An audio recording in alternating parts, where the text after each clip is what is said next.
We are looking at how to pronounce the new name of Port Elizabeth in South Africa.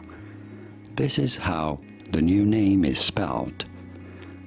How to pronounce it? This is a very specific way of pronouncing things with this very specific click sound, so I'll let this presentation from Port Elizabeth YouTube presentation of the name, I'll let him say it how it is to be said properly. Here it is.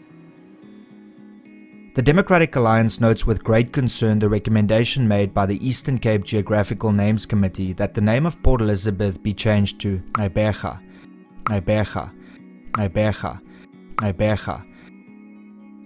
Did you get this? A very specific sound. It's hard to reproduce, but that's exactly how it should be said. Gqeberha.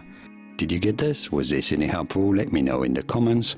Here are more videos on how to pronounce more names whose pronunciations aren't exactly always obvious.